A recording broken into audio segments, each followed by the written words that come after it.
কিছু পেল, আর যে আল্লাহকে পেল না আর দুনিয়ার সবকিছুই সে অর্জন করে ফেললো, তবুও সে আসলে কিছুই অর্জন করতে পারলো না। ঠিক কিনা বলেন?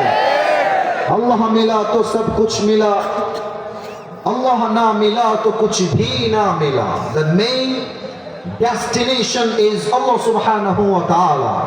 আল্লাহ তাআলাকে যে পেয়েছে সে তার জীবনের সবকিছু অর্জন করতে পেরেছে।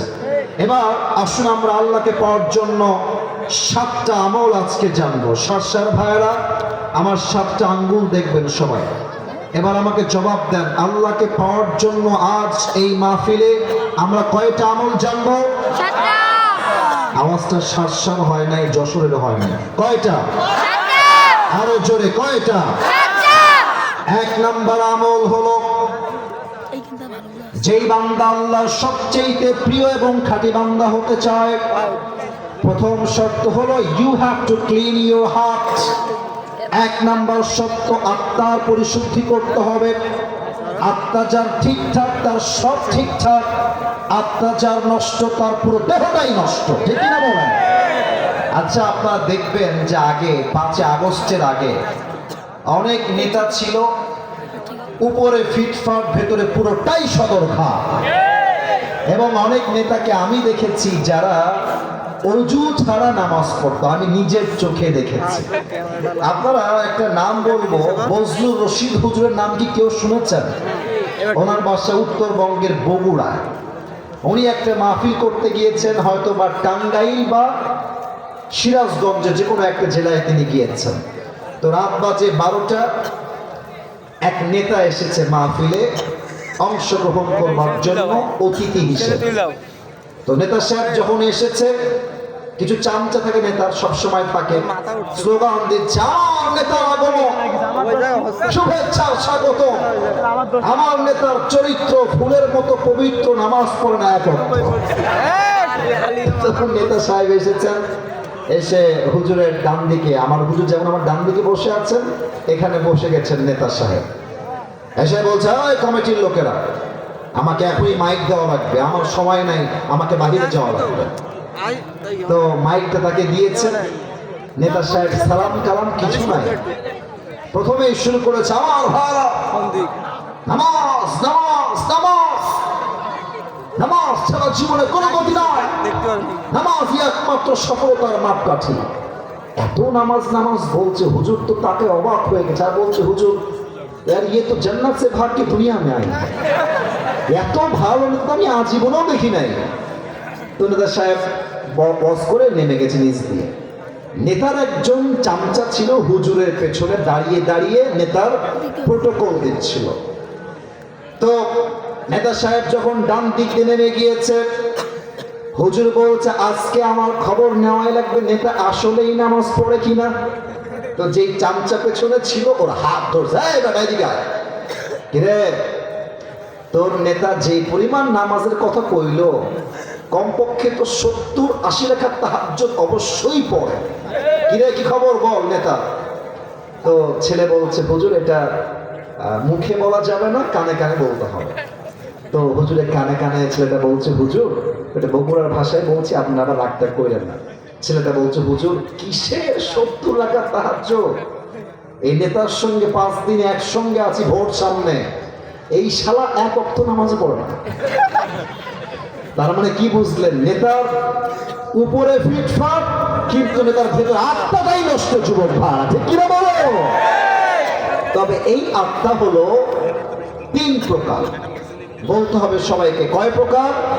ও সরি সরি সরি, একটা ভুল হয়ে গেছে আমার, একটা সরি, খুবই দুঃখিত। আমি আপনাদের জন্য একটা গিফট নিয়ে আসছি, বলতে ভুলে গেছিলাম, সরি। এটার জন্য আমি আন্তরিকভাবে দুঃখিত, পরিবেশ সামলাতে গিয়ে ভুলে গেছি।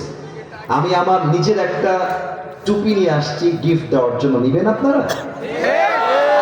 যুবকরা আমার টুপি বড্ড ভালোবাসে। কেন ভালোবাসে এটা তাদের ব্যক্তিগত ব্যাপার, তবে যাওয়ার সময় অনেকে টুপি চায় আমার কাছে, টুপি দেয়। তো এই টুপিটা আজকে যে কোনো একজনকে হাদিয়া দিব।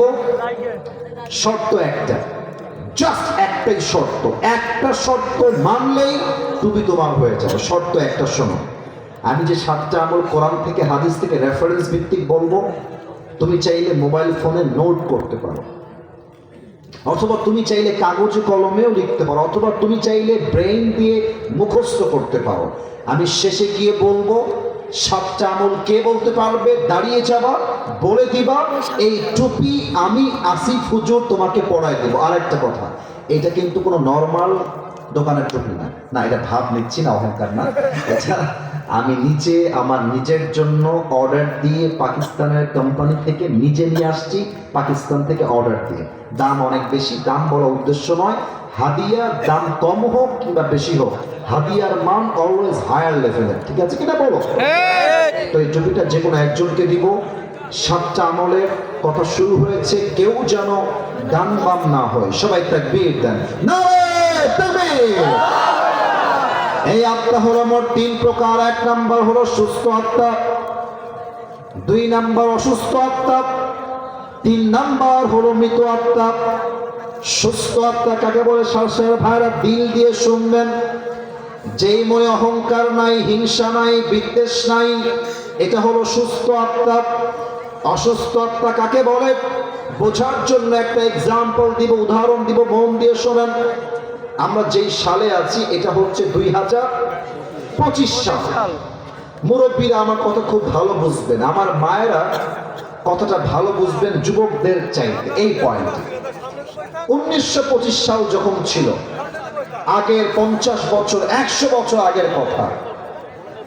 এখন তো যশোর এত উন্নত, মেডিকেল, হসপিটাল, ক্লিনিক কোনো অভাব নাই। 100 বছর আগে কি এরকম ক্লিনিক, মেডিকেল, হসপিটাল ছিল? যশোরের ভাইরা ছিল না। তখন ছিল কি? কবিরাজ, ওঝা, বা আমরা বলি হাকিম, এটাই ছিল তৎকালীন সময়। এই যে কান্টুপিওয়ালা, এই ছেলে কই যাও, তো কি করতে আসছো মাহফিলে বেটা? যশোরের ছেলে আমরা, ভালোবাসতেও যাই, ধমক দিতেও আমরা জানি, ঠিক কিনা বলেন? ও আমার চোখে পড়ে গেছে, খবরদার সাহস করবেন না। 12টা পর্যন্ত সময় নিয়েছি, টাইম আপ করব না। আমার রুলস দেওয়া আছে কমিটিকে, 1 ঘন্টার বেশি ওয়াজ আমি করি না, কারণ হচ্ছে ফজরের নামাজটা মিস হয়ে যায়। আমি এসেছি 10টা 45-এ। মেহেরবানি করে আমাকে 12টা পর্যন্ত সময় না দিয়ে একটা মুরব্বী, একটা যুবক মাঠ ছাড়তে পারবে না, ঠিক কিনা বলে? তখনকার যুগে যদি সাপে কেউ কাটা খেত, সাপের কামড়, তো সে ওঝার কাছে আসতো, এসে বলতো স্যার আমার হাতে তো সাপে কেটে দিয়েছে, চিকিৎসা দরকার আমার। তো ওঝা কি করতেন? আমার হাতে পিরিচ দেখা যায়, কথা বলতে হবে, দেখা যায়। ওঝা একটা ফ্রিজ নিয়ে আসতেন, ফ্রিজের একদিকে মরিচ রাখতেন, মরিচ বাটা, আর একদিকে লবণ বাটা রাখতেন। বলতেন এই যুবক এদিকে আসো, তোমার জিহ্বাটা বের করো। যুবকটা জিহ্বা বের করত, ওঝা এখান থেকে মরিচটা নিয়ে তার জিহ্বায় দিত, আর বলতো এই সাপে কাটা যুবক, তোমার মরিচের ঝাল কেমন লাগে বলো। তো যুবকটা যদি বলতো যে স্যার আমার কাছে তো মরিচের স্বাদটা কেমন যেন পাংশা লাগে, ঝাল লাগে না, তখন ওঝা সাহেব বুঝে ফেলতেন যে এটা কোনো ধোড়া সাপ নয়, এটা কোনো বিষহীন সাপ নয়, বরং বিষাক্ত সাপের ছোবল লেগেছে, ঠিক কিনা বলেন? ওঝা বুঝতেন কেমন করে, কারণ সাপে কামড় দিলে মানুষের দেহের সর্বপ্রথম ক্ষতি হয়, জিহ্বার স্বাদ মরে যায়। কোনটা লবণ, কোনটা মরিচ, কোনটা ঝাল, কোনটা মিষ্টি, তখন মানুষ আর টের পায় না। আল্লাহর হাবিব বলেছেন মানুষের জীবনে সাপের চাইতে বিষাক্ত জিনিস হলো শয়তান। সাপের কামড় খেলে মানুষের যেমন জিহ্বার স্বাদ নষ্ট হয়ে যায়, শয়তানের ওয়াসওয়াসায় পড়লে মানুষের ঈমানের স্বাদ নষ্ট হয়ে যায়। তখন বোরকা পড়তেও ভাল লাগে, পার্কে গিয়ে প্রেম করতেও ভাল লাগে, তখন মুরব্বী আব্বাজানদের দাড়ি রাখতেও ভাল লাগে, মসজিদের সভাপতি হইতেও ভাল লাগে, আমার সুদের টাকা খাইতেও ভাল লাগে। হ্যাঁ, অসুস্থ দিন, ভালো কোনটা খারাপ কোনটা আর টের পায় না, ঈমানের স্বাদ নষ্ট হয়ে যায়। 2 নাম্বার অসুস্থ আত্মা। 3 নাম্বার আরো বড় মারাত্মক, আমি তো বলি যে যদি আপনি আমার পুরো ওয়াজটাকে ভাগ করেন পার্সেন্ট দিয়ে, এখন যেটা বলবো এটা পুরো ওয়াজের 50%, 50% পুরো ওয়াজের। 3 নাম্বার হলো মৃত আত্মা। মৃত আত্মা কারা? আল্লাহ বলছেন কোরআনে, আমার ভুল বলার কোনো অপশন নাই, আল্লাহ বলছেন মৃত আত্মা যাদের আত্মা, আল্লাহ বলছেন উলাইকা কাল আনআম বাল হুম আদাল, এরা হচ্ছে চতুষ্পদ জন্তুর মতো। আল্লাহ এটাই বলে ক্ষান্ত হন নাই, আল্লাহ বলছেন বাল হুম আদাল। এই মৃত আত্মার মানুষগুলো কুকুরের চাইতে নিকৃষ্ট। আউযুবিল্লাহি মিনাশ যালিক। এই কলিজার ভাইরা, আচ্ছা বলেন তো পৃথিবীতে সৃষ্টির সেরা জীব কারা? মাশাআল্লাহ, রাইট আনসার। বলেন সবাই কারা? মানুষ। আমি যখন এখানে আলেম ওলামা আছেন, খতিব সাহেব আছেন, এটা আমি বলতে লজ্জা পাচ্ছি না, আমি যখন এই আয়াতের তর্জমা পড়ি, আমি তাফসীরের কিছুই বুঝে আসে নাই, আমার ক্লাসেও বুঝে আসে নাই, পরবর্তী সময় আমার জিনিসটা বুঝে আসে নাই যে আসলে মানুষ কুকুরের চাইতে খারাপ কেমনে হইল। এটা তো আশরাফুল মাখলুকাত। একদিন ঢাকার কুমিল্লায় প্রোগ্রাম ছিল, ঢাকার গাজীপুর হয়ে আমি কুমিল্লায় যাচ্ছিলাম, ঢাকা পার হবো আর কি, গাজীপুরে আমি ছিলাম। তো মোবাইলটা খুলে ইউটিউবে গেলাম যে একটু ওয়াজ শুনি, টাইমে মূল্যায়ন করার চেষ্টা করি। তো ঢুকেই দেখছি প্রথমেই ময়মনসিংহে আল্লামা দেলোয়ার হোসেন সাইদি হুজুরের ওয়াজ, একটা ক্যাপশন সহ আমার সামনে একটা ওয়াজ আসছে। আমি অন করলাম, অন করেই দেখলাম যে হুজুর সেই দিন এই আয়াতের ব্যাখ্যা করছে যে মানুষ কুকুরের চাইতে খারাপ কেন। আমি শুনে এত সুন্দর ব্যাখ্যা উনি দিয়েছেন, আমার পুরো আয়াতের ব্যাখ্যাই স্পষ্ট হয়ে গেছে। আচ্ছা দেখেন, এখন মনে করেন যে রাত বাজে 11:40, 12টার পর যখন মাহফিলতে বাসায় যাবেন, এই রাস্তায় কিছু রাতের বেলা 1টার সময় 2টার সময় কুকুর থাকে না যশোরের ভাইরা? একা গেলে বুঝবেন যে বাস কারে কর, 10 জন গেলে বুঝে আসলে এই বাসটা আমি আমার জীবনে বহুবার খেয়েছি, তো তাই এটা আমি জানি। সেদিন আমার মাহফিল ছিল উত্তরবঙ্গের নওগাঁ জেলায়, নাম তো শুনেছেন তাই না, নওগাঁ। তো মাহফিল করে বাসায় আসলাম, তো ড্রাইভার সাহেব বলছে হুজুর আজকে খুব ক্লান্ত হয়ে গেছি, আপনাকে আর আগায় দিব না, আমি চলে গেলাম, আপনি বাসায় উঠে যান ফ্ল্যাটে। কপাল খারাপ হইলে যা হয়, তা আমার দারোয়ান সেদিন সেই মরার ঘুম দিয়েছে। আমি ড্রাইভার সাহেবকে বিদায় দিয়েছি, টাটা বাই বাই আল্লাহ হাফেজ, এদিকে দারোয়ান ঘুম থেকে উঠে না। দারোয়ান সাহেব ওঠে, হ্যাঁ দুনিয়া নেই। আমি যখন চিল্লাইতেছি, আমার চিল্লানির সুরে কয়েকজন আল্লাহর সৃষ্টি আমার কাছে এসেছে। আমি যখন পেছনের দিকে তাকিয়েছি, দেখছি মাশাআল্লাহ নুরানি চেহারা আমার দিকে তাকিয়ে আছে 5টা কুত্তা। আমি কি করব, আমি তো ভয়ে থরথর করে কাঁপতেছি, এত বড় হুজুর হয়েও আমার ভয়ে একদম জীবন শেষ। আমি বলছি ইন্না লিল্লাহি ওয়া ইন্না ইলাইহি রাজিউন, কাজই হয় না। এমন খেয়েও শুরু করেছে। দারোয়ানের কপাল ভালো, আমি ডাকছি শুনতে পাই না, কুকুর ডাকছে তার ঘুম ভেঙে গেছে। পরে এসে সে গেটটা খুলে দিয়েছে। তো দেখেন, এখানেই আমি আপনাকে তাফসীরটা বোঝাবো, এই জন্য হাসাহাসি একটু মজা করলাম। মনে করেন যে আমি আসিফ হুজুরের একটা কুকুর আছে, কুকুরের নামটা একটা নাম দিই, টমি। হ্যাঁ মাশাআল্লাহ, টমি।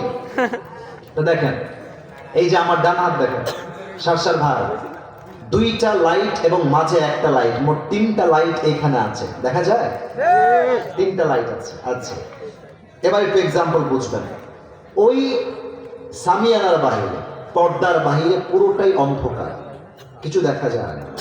তো রাত বাজে 1টা, মাহফিল শেষ করে আমি বাসায় আসছি, কুকুর হচ্ছে আমার বাসার পাহারাদার, একদম লাইটের নিচে সে দাঁড়িয়ে আছে, আর দেখছে অন্ধকার থেকে someone is coming from outside, বাহির থেকেও যেন আসছে। কুকুর বোঝে না যে মালিক আসতেছে, তো কুকুর বুঝে গেছে মনে হয় চোর আসছে, ঘেউ শুরু করে দিয়েছে। তো দেখেন, আমি আস্তে আস্তে হাঁটতে লাইটের নিচে আসলাম, and now my face is clear। এখন আমাকে দেখা যায় যে এটা আসিফ হুজুর। দেখবেন কুকুরের মালিক যখন কুকুরের সামনে চলে আসে, কুকুর যখন মালিককে চিনতে পারে মালিক আসছে, দেখবেন কুকুর আর ঘেউ করে না, তখন সোজা মাথা নিচু করে মালিকের পায়ের সামনে ঝুঁকে যায়, আর কুকুর তার ভাষায় বলে আমি এক্সট্রিমলি সরি স্যার, আমি আসলে প্রথমে আপনাকে চিনতে পারি, আপনি আমাকে মাফ করে দিবেন স্যার, চিনলে আমি ঘেউ ঘেউ করতাম না। আল্লাহ বলছে, বান্দা, একটা কুকুর যার কোনো কমন সেন্স নাই, যার কোনো বুদ্ধি নাই, জ্ঞান নাই, তাকে তার মালিক জাস্ট একটা রুটি বা পাউরুটি দিয়েছে, অথবা এক গ্লাস পানি দিয়েছে, একটা কলা দিয়েছে, একটা রুটি খেয়ে কুকুর তার মালিককে চিনতে এক বিন্দু পরিমাণ ভুল করে নাই। আর আমি আল্লাহ রাব্বুল আলামিন মানুষকে চোখ দিলাম, নাক দিলাম, কান দিলাম, ঠোঁট দিলাম, জীবন দিলাম, রূহ দিলাম, খাওয়ার দিলাম, বাড়ি দিলাম, গাড়ি দিলাম, নারী দিলাম, বউ দিলাম, বাচ্চা দিলাম, মা দিলাম, বাপ দিলাম, সব দিলাম।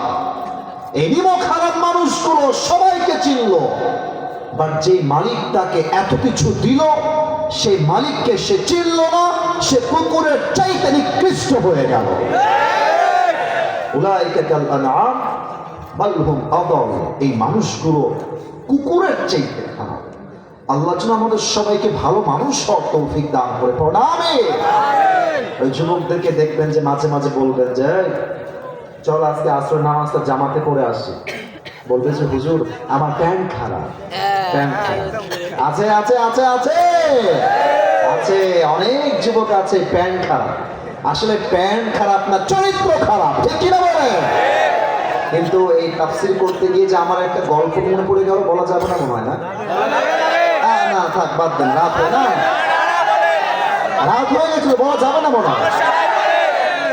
এক সাপে আর ব্যাঙের ছিল খুব বন্ধুত্ব। আমাকে বলতে হবে, সাপ আর হ্যাঁ, জোরে কাও, সাপ আর। তো একদিন ব্যাঙ সাপকে ডাক দিয়ে বলতেছে, বন্ধু তুমি দেখতে বড্ড সুন্দর বন্ধু, তোমার যে চেহারা বন্ধু, জাস্ট ওয়াও, এরকম চেহারা আমি জীবনেও দেখি নাই বন্ধু। তো সাপ তো পাম্পটি খেয়ে ফুলে গেছে, বলছে, বন্ধু আরো বলো, আরো বলো। তো ব্যাঙ বলছে, বন্ধু তুমি যখন এমনি ফস করো বন্ধু, দেখতে কঠিন লাগে বন্ধু, তুমি আসলেই সুন্দর বন্ধু। এবার সাপ তো পাম্পটি খেয়ে ফুলে গেছে। একটু পর ব্যাঙ ডাক দিয়ে বলছে, বন্ধু তোমার চেহারাও সুন্দর, গায়ের রং সুন্দর, তোমার ফসফস করা দেখতেও আমার সুন্দর লাগে, বাট বন্ধু তোমার একখান জিনিস আমার মোটেও ভালো লাগে না। বন্ধু কি কও, কি বিষয় ভালো লাগে না?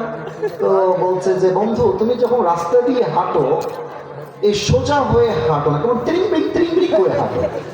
তো বন্ধু ত্রিং বিংটা আমার পছন্দ হয় না, তুমি তো সোজা হয়ে হাঁটতে পারো না বন্ধু। সাপ বলছে, দেখো এত বড় সাহস, তুই আমার ভুল ধরিস, আজকে তোর একদিন কি আমার একদিন। সাপ এমনি ফস করে উঠছে।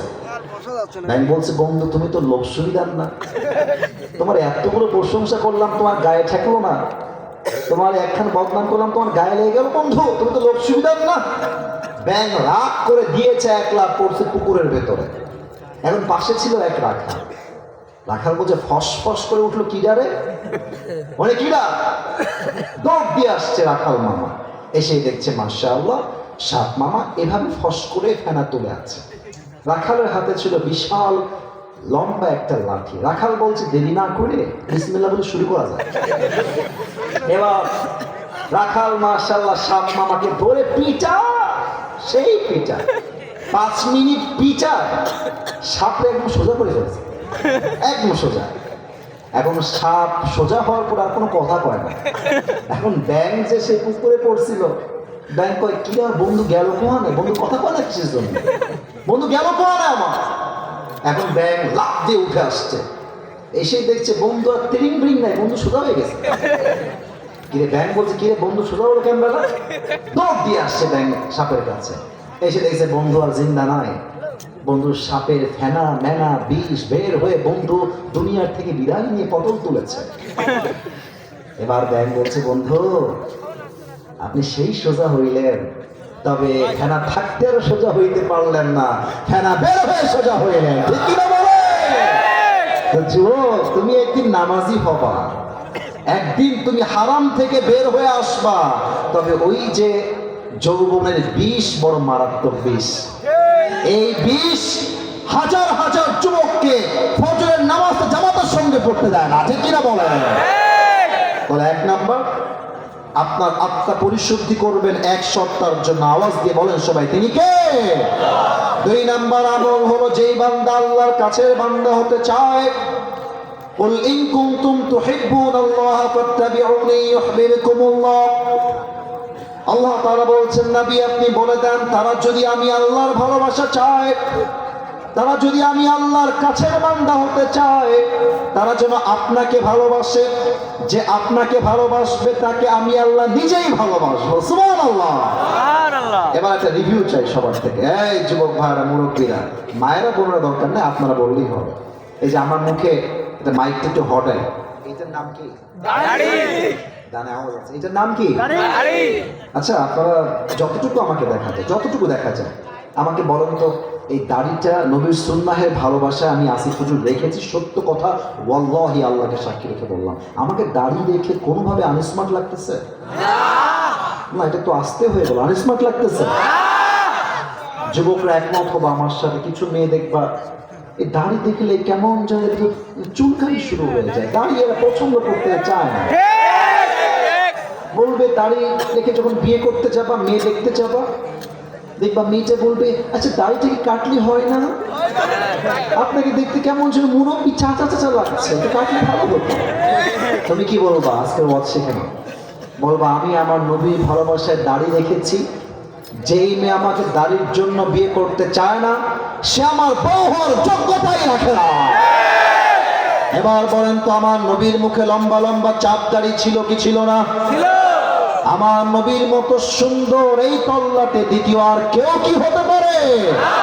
চাঁদের চেয়ে সুন্দর তুমি, নবী আমার কমলিহিওয়ালা, দো জাহানের বাদশাহ তুমি, প্যারা নবী সাল্লে আলা, দো জাহানের বাদশাহ তুমি, প্যারা নবী সাল্লে আলা, চাঁদের চেয়ে সুন্দর তুমি, নবী আমার কমলিহিওয়ালা। সুবহানাল্লাহ। সময় তো মেয়েদের তো দাড়িওয়ালা পছন্দ হয় না, দেখবা গাঞ্জাখোর খুব পছন্দ হয় না। যশোরের কোন মেয়ে নাই? নাই নাই নাই, যশোরের কোন মেয়ে? আরে নাই রে ভাই, আল্লাহ থাকলে হেদায়েত দান করে পড়েন সবাই আমিন।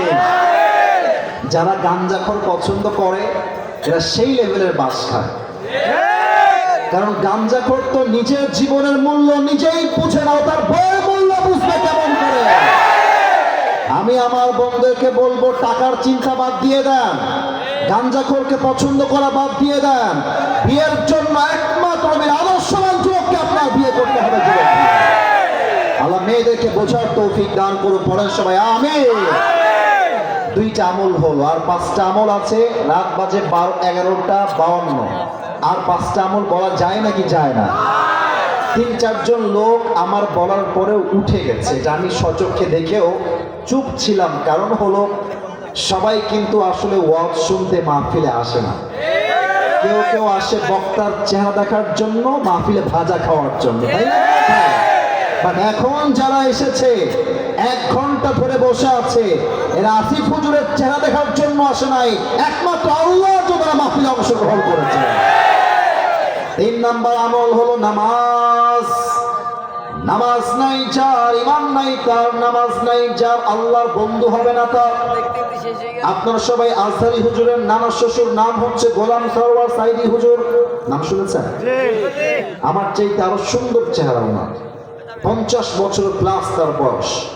উনি একটা কথা প্রায় বলতেন, নামাজ নাই যার, ইমান নাই তার, নামাজ নাই যার, মুসলমান হিসেবে পরিচয় দাও কোন যোগ্যতার নাই যশোরের ভাড়া আমার, ঠিক কিনা বলে? এবার একটা প্রশ্ন করবো, উত্তর দেন। একদম এদিকে বলেন তো, ইসলামের দ্বিতীয় খলিফা কি নাম ছিল? হ্যাঁ, ওমর। আবু বকর বললে ভুল হবে, প্রথম খলিফা আবু বকর, দ্বিতীয় খলিফা ওমরে ফারুক রাদিয়াল্লাহু তাআলা আনহু।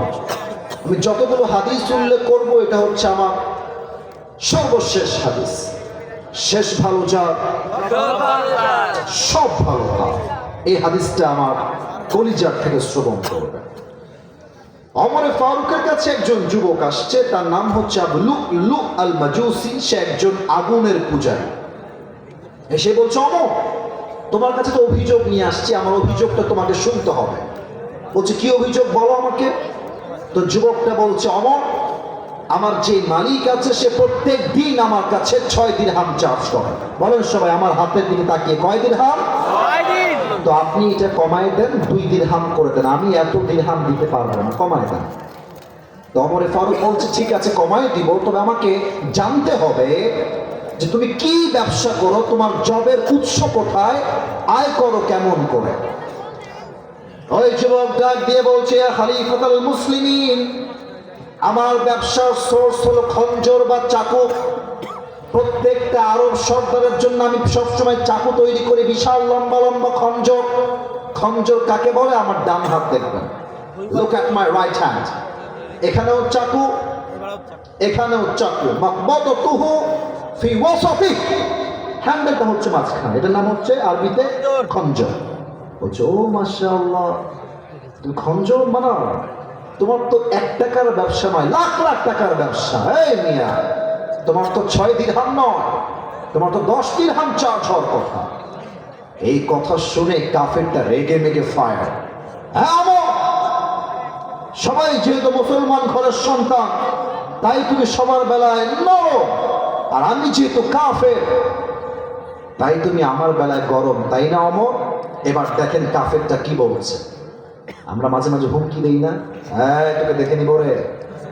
ওই কাফেরটা হুমকি দিচ্ছে, ওমর তোমাকে আমি দেখে নিব। এই হুমকি দিয়ে বের হয়ে যাচ্ছে, এদিকে লাগা, বের হয়ে যাচ্ছে। আর ওমর ওর দিকে তাকায় আছে, বেটা তুই কারে হুমকি দিস? তাকায় আছে। আমি যাওয়ার সময় বলছো, ওমর আমি তোমাকে হত্যা করেছিলাম, হুমকি দিয়ে বের হয়ে গেছে। সারা আপনি ওমরে ফারুককে হত্যা করবার জন্য এই কাফের বিশাল লম্বা একটা খঞ্জর বানিয়েছে। যশোরের সার ভাইরা, হাদিসটা বুঝতে চাইলে আমার দিকে তাকান, আমার পেটের ডান দিকে, যতটুকু দেখা যায় পেটের ডান দিক দেখা।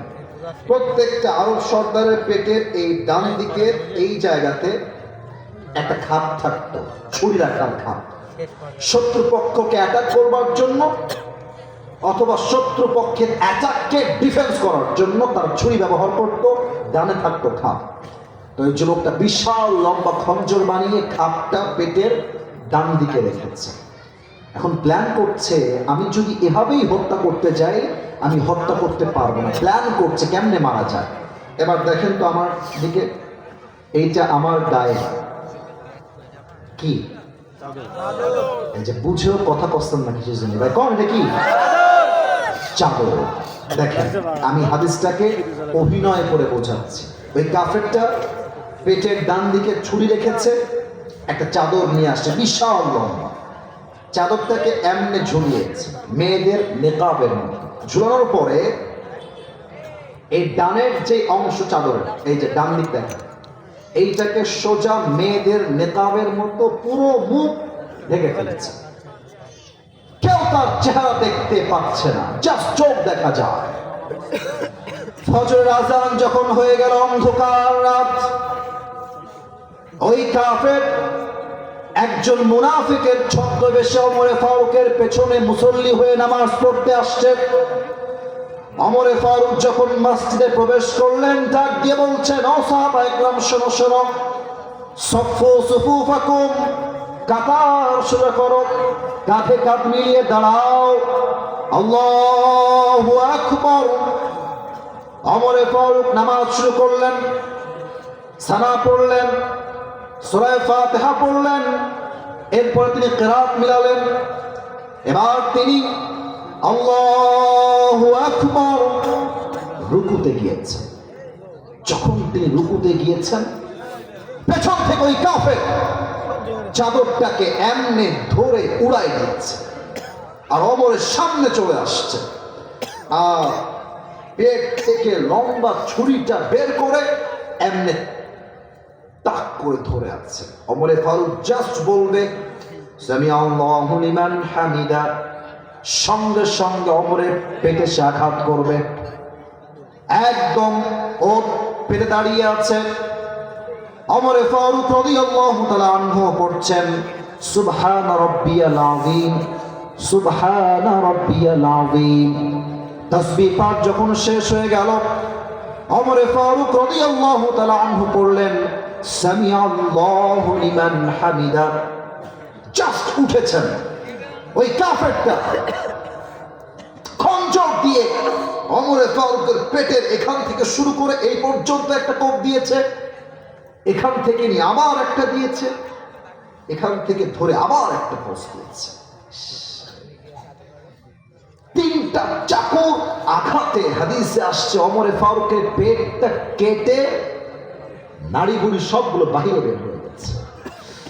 আর ওমর ফারুক নামাজের মাঝে চিৎকার দিয়ে বলছেন কতালানি আল-কাফ, কতালানি আল-কাফ, আমাকে একটা কুকুর হত্যা করেছে, কে কোথায় আছে, বাঁচাও আমাকে। অজ্ঞান হয়ে পড়ে গিয়েছে। আর ওই কাফেরটা ওমরকে হত্যা করে পেছন দিক দিয়ে পালায় যাচ্ছে, পেছন দিক থেকে কাতার দিয়ে। 7 জন সাহাবী মিলে তাকে ধরতে গেছে, ধর পালিয়ে না যায়।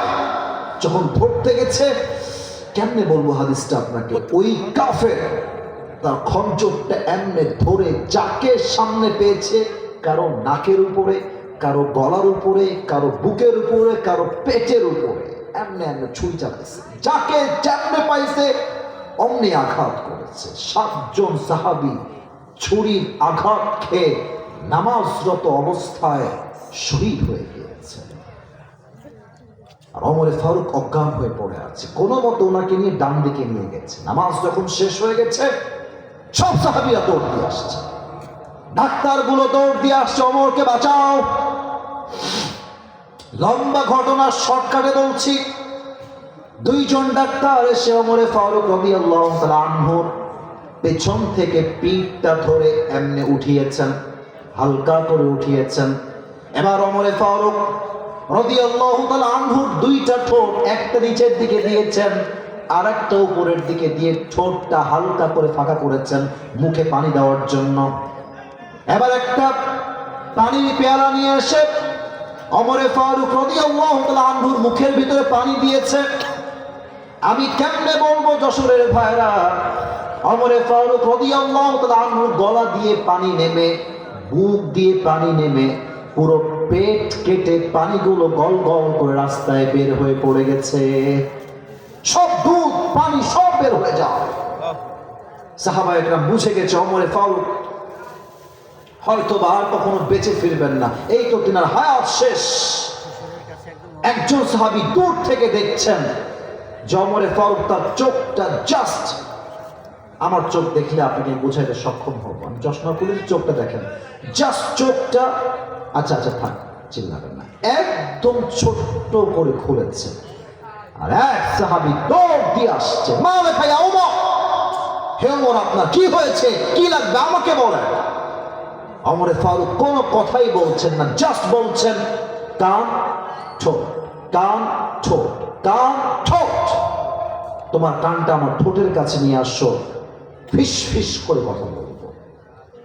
কানটা পেতে দিয়েছে, ভাবছে আমাকে হয়তো বলবে এই সাহাবী এটা আমার শেষ কথা, আমার বউকে তোমরা দেখে রেখো, সন্তানকে দেখে রেখো, রাষ্ট্রের সব সম্পত্তি দেখে রেখো আমার মৃত্যুর পরে, এই চিন্তা করে কানটা বাড়িয়ে দিয়েছে। আর ওমর ফারুক তার জীবনের শেষ মুহূর্তে একটা কথাই জবান দিয়ে বললেন, এই সাহাবী আসাল্লান নাস, আসাল্লান নাস, আমি ওমর যখন ছুরির আঘাত খেয়ে অজ্ঞান হয়ে গেলাম, আমাকে জাস্ট একটা খবর দাও, আমার অজ্ঞান হওয়ার পরে সাহাবায়ে কেরামরা ওই নামাজটা জামাতের সঙ্গে আদায় করেছে কিনা। সুবহানাল্লাহ, এত আস্তে সুবহানাল্লাহ পড়লেন। আরে ভাই, একটা মানুষের পেট কেটে গেছে, নাড়ি ভুঁড়ি বের হয়ে গেছে, কোন সাহাবী যাকে আল্লাহর হাবিব দুনিয়াতে জান্নাতের টিকিট দিয়ে দিয়েছে, সেই মানুষটা এই মুহূর্তে এসে নামাজকে ভুলে নাই, নামাজকে ভুলে নাই। আর বলতে লজ্জা লাগে আমার, আসরের আজান হয়ে যায়, যুবকরা মোড়ে মোড়ে দাঁড়িয়ে পাবজি ফ্রি ফায়ার খেলে বেড়ায়, কেউ টিকটক বানিয়ে বেড়ায়, কেউ ক্রিকেট খেলে বেড়ায়, ঠিক কিনা বলে? নামাজ নাই যার, আল্লাহ হবে না তার। এই 3টা ব্যাখ্যা সহকারে বললাম, বাকি 4টা জাস্ট বলে শেষ করে দিচ্ছি। তোমরা মাঝে ডিস্টার্ব করেছো, আমি দেখেও না দেখার ভান করেছি, কারণ আমি ভালোবাসি তো, ভাবতে চাচ্ছি না। শেষ পর্যন্ত চলে আসছি, আর কোনো কথা বলবো না। দেখো তো বাম দিকে তাকায়, কত ভদ্র চুপচাপ বসে আছে, একজন ওঠে না এই পাশ থেকে, যত সব ঝামেলাই ডান পাশে। মেহেরবানি করে তোমাদের পায়ে হাত রেখে বলছি, আর কোনো আওয়াজ করবো না। 4 নাম্বার আমল হচ্ছে, যদি আপনি আল্লাহকে পেতে চান, আব্বা আম্মার দোয়ার প্রয়োজন আছে। আব্বা আম্মার দোয়া আছে যার, আল্লাহ পেতা। অনেকে বউ পেয়ে আব্বা আম্মাকে আমরা ভুলে যাই, অনেকে গার্লফ্রেন্ড পেয়ে আব্বা আম্মাকে ভুলে যায়। মনে রাখবা, বিপদে পড়লে গার্লফ্রেন্ডকে হারিকেন দিয়েও খুঁজে পাওয়া যাবে না। বিপদে একমাত্র আব্বা ছাড়া, মা ছাড়া কাউকে খুঁজে পাওয়া যায় না। দশরের ভাড়া রিদাউর রাব্বি ফি রিদাইল ওয়ালিদাইন ওয়া সাখতুর রাব্বি ফি সাখতিল ওয়ালিদাইন। আব্বা আম্মা খুশি, আল্লাহ খুশি। আব্বা আম্মা নারাজ, আল্লাহ নারাজ। 4 নাম্বার। 5 নাম্বার, আগে একটা কথা বলতে চাই, ভুল হলে ধরা দিবেন, ভুল হলে। 5 নাম্বার আমল বলার আগে আমার মনে হয় বাম থেকে নিয়ে এই পুরো এই পর্যন্ত আমার হুজুর সহ, আমার ভাইয়েরা সহ, আমরা সবাই, মনে হয় যে আমার ব্যক্তিগত কথা, ভুল হলে ঠিক নয়, ভুলই বলবো। আমার মনে হয় আমরা সবাই এখানে যারা এসেছি, আমরা সবাই বড় ঘরের সন্তান নয়, আমরা সব মধ্যবিত্ত পরিবারের সন্তান। আমার কোনো একটা ওয়াজে তোমরা হয়তো শুনেছ, আমি নট শিওর, আমি একটা ওয়াজে বলেছিলাম যে মধ্যবিত্ত পরিবারের সন্তান মানেই হচ্ছে এক একটা ব্র্যান্ড। আমাদেরকে সাইকেল দিবেন চলবে, বাইক দিবেন চলবে, কার দিবেন চলবে, কিছুই দিবেন না, বলবেন হেঁটে হেঁটে আসো, তাও চলবে। ভাত দিবেন, ডাউল দিবেন চলবে, ভাত দিবেন, ভর্তা দিবেন চলবে, ভাত দিবেন, কিছুই দিবেন না, 1 গ্লাস পানি দিবেন, একটা মরিচ দিবেন, পান্তা ভাত হলেও চলবে। কেন? আমি মধ্যবিত্ত পরিবারের সন্তান। আপনি আমাকে খাট দিবেন, ঘুমায় যাবো, খাট দিবেন না, তাও ঘুমাবো। বালিশ দিবেন, ঘুমাবো, বালিশ দিবেন না, তাও ঘুমাবো। কম্বল দিবেন, ঘুমাবো, কম্বল দিবেন না, তাও ঘুমাবো। কারণ হলো আমি বড় ঘরে ধাপুস ধুপুস খেয়ে বড় হওয়া ব্রয়লার মুরগি নই। আমি যেমন মধ্যবিত্ত পরিবারের সন্তান আরাম করতে পারি, আমি চাইলে হাড় ভাঙ্গা পরিশ্রম করতে পারি। যুবক ভাই, আল্লাহ বলছে, বান্দা তোমার জীবনে আমাকে পাওয়ার সবচাইতে বড় উপায় হলো ধৈর্য। বলতে হবে সবাইকে, 1 নাম্বার উপায় কি আমাদের জন্য? ধৈর্য। যদিও 5 নাম্বার, তবে আমাদের জীবনে ধৈর্য ছাড়া কোনো গতি নাই। কিয়ামতের দিনে আল্লাহ বলবে, এই আব্দুর রহমান বের হ, হ্যাঁ আব্দুর রহিম বের হ। আল্লাহ, আমরা বের হব কেন? আমরা কি জান্নাত পাবো না? আল্লাহ আল্লাহ বলবে, বাপ বান্দা জান্নাত পাবা, তবে সবাই হিসাব করে জান্নাত পাবে, আর আমি আল্লাহ তোমাদেরকে বিনা হিসাবে জান্নাত দিব। সুবহানাল্লাহ। না সুবহানাল্লাহ, যশোরের শাসার সুবহানাল্লাহ তো হয় না, জোরে বল সুবহানাল্লাহ। আচ্ছা আল্লাহ, আমরা জান্নাত পাবো বিনা হিসাবে কেন? আল্লাহ বলে, বান্দা ওই যে তোমাকে আসিফ হুজুর বলেছিল তুমি কেমন আছো, আর তুমি সব কষ্ট ভুলে আমার উপরে সবর ধারণ করে শুকরিয়া দান করেছিলা, আলহামদুলিল্লাহ, ইন্নামা ইউওয়াফাস সাবিরুনা আজরুহুম বিগাইরি হিসাব। আজকে আমি আল্লাহ ধৈর্যশীল বান্দার জন্য বিনা হিসাবে জান্নাত লিখে দিলাম। সুবহানাল্লাহ। অতএব 5 নাম্বার আমল হলো, আল্লাহকে পাওয়ার জন্য অবশ্যই অবশ্যই অবশ্যই ধৈর্যশীল হতে হবে। রাজি আছেন তো সবাই ইনশাআল্লাহ? 6 নাম্বার আমলটা খুবই সহজ। আমরা দুনিয়ামুখী নই, পরকালমুখী হব। এটা আমি মেয়েদেরকে বলতে চাই, যারা বউ আছেন বা আগামীতে বউ হবেন। এখানে অনেক স্বামী এসেছেন, অনেক মুরব্বীরা এসেছেন। মেয়েদের জাস্ট ডিমান্ডের জন্য হাজার হাজার সংসার ভেঙে যায়, তালাক হয়ে যায়, ডিভোর্স হয়ে যায়। ইভেন আমার আফসোস লাগে, প্রবাসী আমার ভাই সারাটা জীবন কষ্ট করে মাথার ঘাম পায়ে ফেলে দেশে টাকা পাঠায়, আর বউটা এমন বেঈমানের বেঈমান, ওই টাকা দিয়ে এমবি ভরে নিজের স্বামীকে মাইনাস করে আর একটা যুবককে বলে আই লাভ ইউ। বলেন সবাই, আছে না নাই? আমি প্রত্যেকটা মেয়েকে বলবো, আমার বোনেরা, আপনাদেরকে আমি শ্রদ্ধার সাথে বলছি, আপনি আপনার স্বামীর সঙ্গে ভিডিও কলে কথা বলবেন। হোয়াটসঅ্যাপ অ্যালাউড না, বুঝে গেছি বিভিন্ন কান্ট্রিতে হোয়াটসঅ্যাপ চলে না, বিধায় আপনি ইমো ইনস্টল দিয়েছেন। আপনার ইমো হবে প্রাইভেট। এই কথা আগে ঠিক না, আগে বোঝেন। আপনার ইমো হবে প্রাইভেট। আননোন কোনো পারসন আপনাকে কল দিতে পারবে না, কোনো ইমো গ্রুপে অ্যাড দিতে পারবে না, কোনো আননোন পারসন আপনাকে চাইলে ভিডিও কলে কন্ট্যাক্ট করতে পারবে না, এমন ইমো আপনাকে প্রাইভেসি মেনটেন করতে হবে। অনেক মেয়ে ইমো খুলে শুধুমাত্র স্বামীর সঙ্গেই কথা বলার জন্য, কিন্তু ইমোতে এত পরিমাণ নোংরা মহিলারা বসবাস করে, এই সমস্ত নোংরা মহিলার জন্য ভালো ফ্যামিলির মেয়েগুলো নষ্ট হয়ে যায়। আমি মেয়েদেরকে বলবো, যাদের স্বামী আছে প্রবাসে, আপনার ইমোতে একটাই ফ্রেন্ড থাকবে, একজন অ্যাড থাকবে, and he should be your husband and nobody else। ঠিক কি না বলে? 2 নাম্বার কথা, যেই মেয়েদের স্বামীরা প্রবাসে আছে, আমি কিন্তু ভদ্রতার সাথে বলছি, আমি কিন্তু বিনয়ের সঙ্গে বলছি, সেই মেয়েরা কখনো বাহিরে যাওয়ার সময় হিজাব ছাড়া, মেকআপ ছাড়া বাহিরে বের হতে পারবেন না। কথা ঠিক আছে কিনা বলবেন? দেখবেন যে স্বামী থাকে বিদেশে, ছেলে পড়ে স্কুলে, ছেলেকে স্কুলে নিয়ে যাবে মা, সকাল 8টা থেকে মেকআপ শুরু করে, মেকআপ করতে শুরু করে, 2 ঘন্টা মেকআপ করে যখন রাস্তা দিয়ে হেঁটে যায়, হাজার হাজার যুবকের ঈমান এবং চরিত্র দুইটাই নষ্ট হয়ে যায়। আমার প্রিয় বোন, আপনি যখন আপনার মেকআপ দিয়ে স্বামীকে বাদ দিয়ে পরপুরুষকে সুখী করেন আর খুশি করেন, মনে রাখবেন এইটা স্বামীর সঙ্গে স্পষ্ট বেঈমানি আর গাদ্দারি ছাড়া কিছুই হতে পারে না।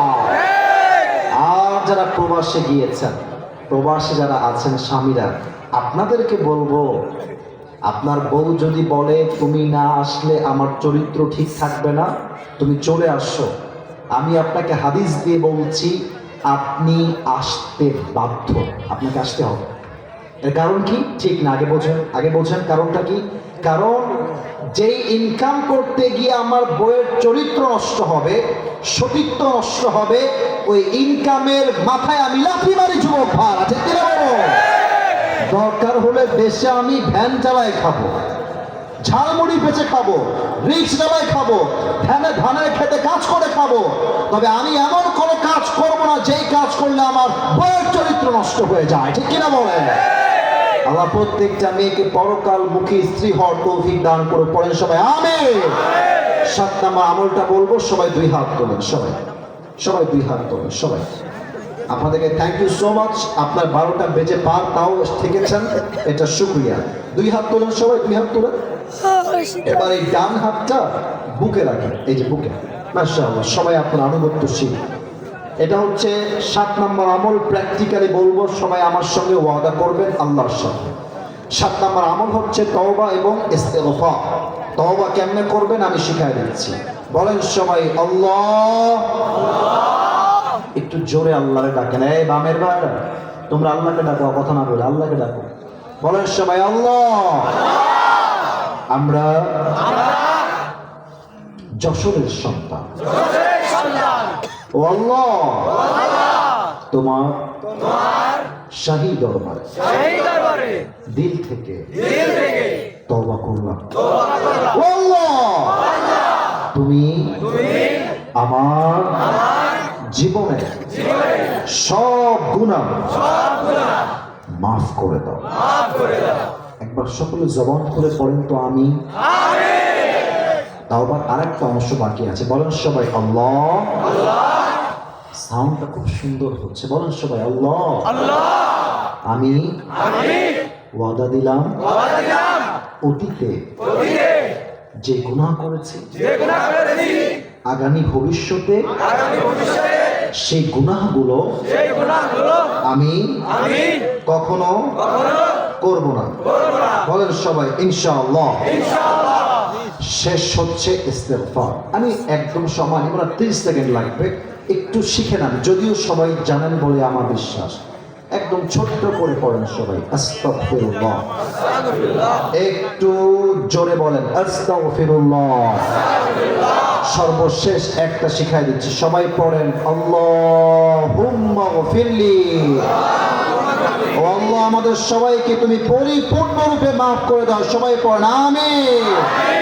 আল্লাহ সমস্ত যুবককে তুমি 5 ওয়াক্ত নামাজি যুবক হিসেবে কবুল করে নাও, পড়েন আমিন। সবাই হাত নামান। কলেজের ভাইয়েরা, অনেকগুলো প্রশ্ন আপনারা দিয়েছেন, তবে প্রশ্নের দিকে আমি যেতে এই যে পেছনে কই যাও সোনামণি, বসো। আসলে নতুন নতুন নতুন তাকবীর দেন সবাই, নারায়ে তাকবীর। আমি যে পুরস্কার দিব এটা দেওয়া যাবে নাকি যাবে না? একটু সময় দেন, আগে সময় দেন, 1 মিনিট সময় দেন। প্রিয় ভাইরা, আমার স্টেজে আমার ভাই অলরেডি রেডি হয়ে আছে। ভাই দাঁড়াবেন, আর সামনে কে কে আছেন দাঁড়ান, সবাই নিয়ে দাঁড়াবেন। কে পারবে? একজন আছে, 2 জন, 3 জন, 4। ওরে আল্লাহ, ভাই কারে দেবো ভাই? আচ্ছা শোনো, আমি বলি, আমার ভাই একজন আমার পাশেই ছিলেন, তোমাকেও আমি দেখেছি, তুমিও দাঁড়িয়ে দাঁড়িয়ে হাত তুলেছ। আপনারা বসেন, আমি দেখি যে আমার ভাই পারে কিনা। যদি না পারে সুযোগ দেওয়া হবে আরেকজনকে, বসে পড়। এই ভাই হ্যান্ড মাইক টানেন। ভাই আমি ওকে চিনি না, ওনাকে আমি সত্যি চিনি না। আপনার ভাবে না জানি মনে হয় স্বজন প্রীতি করছি না, আমি চিনি না ওনাকে। ভাই আসেন, এটা মনে হয় দোয়া করে দিচ্ছি, 5 মিনিট লাগবে, সর্বোচ্চ 5 মিনিট। আচ্ছা, নারায়ে তাকবীর। আচ্ছা শোনো শোনো, আমি বলেছি লিখেছে, লেখাটা জরুরি ছিল। আমার ওয়াজ মুখস্থ নয়, বোঝাটা হচ্ছে সবচেয়ে জরুরি বিষয়। কথা ঠিক আছে আমার? তো সমস্যা নাই, আমার ভাই বলবেন ইনশাআল্লাহ, না পারলে তোমাদেরকে চান্স দেবো, সমস্যা নেই। প্রিয় ভাই সালাম দেন সবাইকে। আসসালামু আলাইকুম ওয়া রাহমাতুল্লাহ। ওয়ালাইকুম আসসালাম। আর আমার বাবা, আচ্ছা আপনি কি নাম বলতে পারবেন মোটামুটি? আচ্ছা ঠিক আছে, আপনি এক কাজ করেন, মোবাইল ফোনটা অফ রেখে জাস্ট আল্লাহকে পাওয়ার 5টা আমল বললে আপনি পাস। 2টা আমল মাইনাস করলাম, জানেন? আচ্ছা থামেন না, এত চিন্তান কেন, সুযোগ দেন, সহজ করেন, সহজ করেন। মাশাআল্লাহ, সালাম দেন সবাইকে। আসসালামু আলাইকুম ওয়া রাহমাতুল্লাহ। ওয়ালাইকুম আসসালাম ওয়া রাহমাতুল্লাহি ওয়া বারাকাতুহু। প্রিয় ভাইরা, আমার ভাই যখনই একটা আমল বলে ফেলবে, আপনারা সবাই মিলে এক আওয়াজে বলবেন মারহাবা। বলেন সবাই মারহাবা। ভাইজান বলেন, আল্লাহকে পাওয়ার জন্য প্রথম আমলটা কি ছিল? ধৈর্য। না, আল্লাহকে পাওয়ার প্রথম আমলটা ছিল, আমি বলে দিচ্ছি, পারবে? নফস ঠিক করা। বলেন তো আত্মা কয় প্রকার? 3 প্রকার। একটু কাছে নেন, কাছে নেন। 3 প্রকার। 3 প্রকার কি কি ছিল? 1 নম্বর হলো, আচ্ছা এবার না পারলে আমি দিব তোমাদের, থামো একটা সময়। 1 নাম্বার কি বলেন? আচ্ছা বলে দিচ্ছি, 1 নাম্বার হচ্ছে সুস্থ আত্মা। বলেন 1 নাম্বার কি? 2 নাম্বার 3 নাম্বার একবারে হাতে ভেঙে দিবেন। থামো, সময় দাও, 5 মিনিট সময় দাও, পারবে। আচ্ছা বলেন তো ভাই, সুস্থ আত্মা কাকে বলে? আচ্ছা ওই যে কানটুপিওয়ালা, তুমি আসো, পারবা তুমি? আচ্ছা আসো। আচ্ছা থামেন ভাই, আপনিও পেরেছেন, মাশাআল্লাহ। ওটা জেনারেল ছাত্র, ও না পারলে এগিয়ে দেওয়া হবে। এই কেউ বিরক্ত হবেন না, তাকবীর দেন, নারায়ে তাকবীর। আমি দেখবো যশোরের ছেলের মেধা আজকে কত ভালো, চেক না করে আমি যাচ্ছি না। মাশাআল্লাহ, 3 মিনিট সময় দিবেন। কই ছেলেটা কোথায় আসতেছে? ওই কোথায় কোথায়? ওকে আসতে দাও, ওকে এলাও করো, আসতে এলাও করো। আসো, চলে গেছে নাকি? এই যে চলে আসছে, মাশাআল্লাহ। এই যে উঠছেন, এটা আপনারা ওয়াদার খেলাপ করছেন। আমরা দোয়া করেই যাব। বলো তো 5টা আমল কি কি? এক বাক্যে সবাইকে শোনাও দেখি। মাশাআল্লাহ। 1 নাম্বার আত্মার পরিশুদ্ধি। 2 নাম্বার কি? এও ভয় পাচ্ছে। সুস্থতা, অসুস্থতা, মৃত আত্মা। মৃত আত্মা। বলো সবাই মারহাবা। আচ্ছা আমি ওকে প্রশ্ন করে শেষ করে দিই। তুমি বলো তো, মধ্যবিত্ত পরিবারের সন্তানদের জন্য সবচেয়ে আল্লাহকে পাওয়ার সহজ উপায় কি? ইবাদত। এবাদত তো ঠিক আছে বাবা, একটা উপায় বলেছিলাম। হ্যাঁ কেউ বলবেন না, থামেন, সুযোগ দেন। পারবা? রাসূলকে ভালোবাসা। রাসূলকে ভালোবাসা 2 নাম্বার গেছে। 3 নাম্বারটা বলো দেখি, আল্লাহকে পাওয়ার আমল। তারপরে হ্যাঁ 5টা বললেই পাস, তুমি 2টা বলে ফেলেছো। হ্যাঁ থামো থামো, তো তুমি চিল্লাচ্ছিলে কেন? না বলতে পারো? হ্যাঁ ও চিল্লাচ্ছে এই পাশ থেকে। কনফিউজ। আসলে জেনারেল ছাত্র তো, চেষ্টা করছে পারবে। কেউ ইনসাল্ট করবেন না, পেরে যাবে। না পারলে আরেকজন আছে আমার ডান দিকে, ওকে আমি নিয়ে আসবো। 3 নাম্বারটা বলো দেখি। পিতামাতার দোয়া। পিতামাতার দোয়া। বলো সবাই মারহাবা। এই তো পিতামাতার দোয়া বলে ফেলেছে। আরেকটা বলো। নামাজ। নামাজ। বলো সবাই মারহাবা। আরেকটা পিতামাতার আগে নামাজ হবে। হ্যাঁ কোনো সমস্যা, ওটা কোনো আপত্তি নেই। 5 নাম্বার একটা আমল, ধৈর্য। ধৈর্য। বলেন সবাই মারহাবা। 5টা আমল সে বলে ফেলেছে, মাশাআল্লাহ। আল্লাহ তারপরে দুনিয়ামুখী না হয়ে আখিরাতমুখী হওয়া। মারহাবা বলে। আর 7 নাম্বার তওবা ও ইস্তেগফার। এভাবে আসতে বললে হবে না, জোরে বলেন সবাই মারহাবা। ও এবার সম্মান রেখেছে, আল্লাহকে কবুল করে পড়ে সবাই আমিন। ওর নাম কি বাবু? আসেন। আচ্ছা আসো, এদিকে আসো, সবাই বলেন লিল্লাহি তাকবীর। মাশাআল্লাহ, ছাত্র ভালো, ব্রেন ভালো, আল্লাহকে ইসলামের খাদেম হিসেবে কবুল করে পড়েন সবাই আমিন। আলহামদুলিল্লাহি রাব্বিল আলামিন ওয়াসসালাতু ওয়াসসালামু আলা সাইয়্যিদিল আমবিয়া'i ওয়াল মুরসালিন ওয়া আলা আলিহি ওয়া আসহাবিহি আজমাইন। আল্লাহ রাব্বুল আলামিন গভীর অন্ধকার রাত তোমার শাহী দরবারে হাত তুলেছে আল্লাহ। যশোরের সার ভাইরা আমার সঙ্গে তোমার শাহী দরবারে হাত তুলেছে আল্লাহ। দয়া করে মেহেরবানি করে সবাইকে তুমি ইসলামের খাদেম হিসেবে কবুল এবং মঞ্জুর করে নাও আল্লাহ। আল্লাহ রাব্বুল আলামিন দয়া করে মেহেরবানি করে যাদের পক্ষ হতে জনম দুঃখিনী আম্মা জান, জনম দুঃখী আব্বা জান বিদায় নিয়ে অন্ধকার কবরে চলে গিয়েছে, সকল কবরটাকে তুমি জান্নাতের বাগান হিসেবে কবুল এবং মঞ্জুর করে নাও আল্লাহ। আজকের যুবক ভাইরা, প্রবাসী ভাইরা এত সুন্দর একটা তাফসীর মাহফিল আয়োজন করেছে আল্লাহ, তাদের সবাইকে আগামী বছর এর চাইতে সুন্দর মাহফিল করার তৌফিক দান করে দাও আল্লাহ। আল্লাহ রাব্বুল আলামিন দয়া করে মেহেরবানি করে যে সমস্ত যুবক ভাইরা আজকের মাহফিলে এসেছে আল্লাহ, প্রত্যেকটা যুবককে তুমি পাঁচ ওয়াক্ত নামাজি যুবক হিসেবে কবুল এবং মঞ্জুর করে নাও আল্লাহ। আজকের এই মাহফিলকে বাস্তবায়ন করবার জন্য অর্থ দিয়ে আল্লাহ সহযোগিতার হাত বাড়িয়েছে, সকলের দানকে তুমি তোমার সন্তুষ্টির ওয়াসিলা হিসেবে কবুল এবং মঞ্জুর করে নাও আল্লাহ। রব্বানা তাকাব্বাল মিন্না ইন্নাকা আনতাস সামিউল আলিম ওয়া তুব আলাইনা ইন্নাকা আনতাত তাওয়াবুর রহিম। সুবহান রাব্বিকা রাব্বিল ইজ্জাতি আম্মা ইয়াসিফুন ওয়া সালামুন আলাল মুরসালিন।